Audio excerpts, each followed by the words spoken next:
காலை வணக்கம். இன்றைக்கு என்ன பற்றி பார்க்க போகிறோம் அப்படின்னா,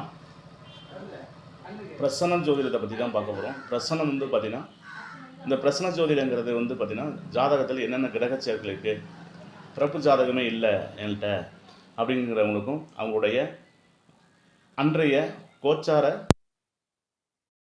நம்ம பலன் சொல்ல முடியுமானா கண்டிப்பாக பலன் சொல்ல முடியும். அந்த கோச்சார கிரகங்களை வச்சு பலன் சொல்கிறதுக்கு அந்த கோச்சார அன்றைய கோச்சார லக்னம், அன்றைய கோச்சார ராசி, அன்றைய கோச்சார ஓரை நாதன் எங்கே இருக்கார், அதை வச்சுட்டு நம்ம எங்கே நிற்கிதோ அதை ஸ்தான பலனையும் நம்ம சொல்ல முடியும். இப்போ ஒருவர் சனி ஓரையில் வராரு அப்படின்னு வச்சிங்களேன், அவர் எதை பற்றி கேட்பார் அப்படின்னா தொழிலை பற்றி தான் கேட்பார். அப்போ தொழில் சம்மந்தப்பட்ட விஷயங்களை எப்போ கிடைக்கும், எப்போ நடக்கும் அப்படிங்கிற விஷயத்தை பற்றி நம்ம சொல்ல முடியுமா கண்டிப்பாக சொல்ல முடியும். அது மாதிரி ஒருத்தர் உதாரணத்துக்கு ஒரு சந்திர ஓரையில் ஒருத்தர் வர்றாரு அப்படின்னா அவர் எதை பற்றி என்னென்னா பயணத்தை பற்றி கேட்பார், ஒரு இடமாற்றத்தை பற்றி கேட்பார், இல்லை தாயுள் உறவுகளை பற்றி கேட்பார். இது எல்லாமே பார்த்திங்கன்னா அந்த ஓரைகளை வைத்து கேட்கக்கூடிய சூழல் இருக்கும். அதே குரு ஓரையில் ஒருத்தர் வர்றாரு அப்படின்னா குரு அப்படிங்கிறது குழந்தை காரகத்துவ அதிபதி.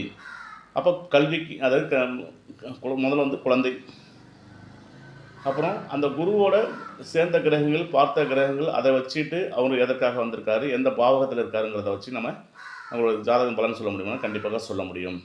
அப்போ சுக்கிர ஓரையில் ஒருத்தர் வர்றாரு அப்படின்னா திருமணம் சம்மந்தப்பட்ட விஷயங்களில் அது மாதிரி ஒவ்வொரு கிரக நிலைகளுக்கும் அவங்களோட கோச்சார கிரகங்களையும் ஜனன கோச்சார லக்னம் கோச்சார ராசிகளை வைத்து அவர்களுக்கு கண்டிப்பாக பலன் சொல்ல முடியுமானா பலன் சொல்ல முடியும்.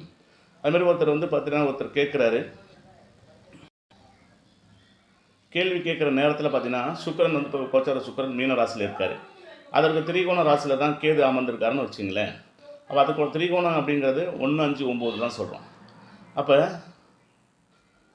திருமணத்துக்கு எனக்கு எப்போ திருமணம் நடக்கும் அப்படின்னு கேட்குறாரு ஒருத்தர் கேட்குறாரு. அந்த கேது தடையை உண்டு பண்ணக்கூடிய கிரகம், கேது தடையை உண்டு பண்ணும். அப்போ எனவே கோச்சார கேது விருச்சக ராசியை விட்டுட்டு துலா ராசிக்கு நகர்ந்த பிறகு திருமணத்தை நடத்த செய்ய முடியும். அப்போ கோச்சார சுக்கிரன் குருவும் பார்வை செய்ய வேண்டும். இந்த மாதிரி காலத்தில் ஒரு திருமணம் நடக்குன்னு சொல்லலாம். உதாரணத்துக்கு ஒரு மிதுன ராசியில் இப்போ குரு இருக்கார். இப்போ மிதுன ராசியில் குரு இருந்து கடகராசிக்கு நகர்ந்தால் தான் அந்த 9ஆம் பார்வை மீனத்தில் இருக்கிற ஹோரநாதனை சுக்கிரனை போய் பார்ப்பார். அப்போ சுக்கிரனை பார்க்கும்போது அந்த சந்திரன் இப்போ துலா ராசியில் இருக்காருன்னு வச்சுக்கோங்க. இந்த மாதத்தில் அப்போ உங்களுக்கு திருமணம் நடக்கும் அப்படின்னு சொன்னார். சந்திரனுக்கு 2, 7, 12ஆம் இடங்கள் சூரியன் வரும் மாதம் திருமணம் நடக்கும் அப்படின்னு சொல்லக்கூடிய விஷயங்களையும் நம்ம சொல்ல முடியும். அப்போ சந்திரனுக்கு இங்கே அவங்களோட ஜாதகத்தில் சந்திரனுக்கு 2, 7, 12 இடங்களில் சூரியன் வரும் காலத்தில் திருமணம் நடக்கும் அப்படிங்கிற விஷயத்தையும் அவங்களால நம்ம சொல்ல முடியும். இந்த மாதிரி ஒவ்வொரு பிரச்சனத்திற்கும் நம்மளால் இருந்து ஜோதிடர்களுக்கு ஒரு பிரச்சனை ஜாதகம் பார்த்திங்கன்னா நம்மளுக்கு கை கொடுக்கும். அவர் எதற்காக உள்ளார், என்ன பிரச்சனைக்காக வந்திருக்காரு அப்படிங்கிற விஷயத்தை நம்ம தெளிவாக சொல்ல முடியும். நன்றி, வணக்கம், வாழ்க வளமுடன். மீண்டும் அடுத்த ஒரு பதிவில் சந்திப்போம். வாழ்க ஜோதிடம் வளர்.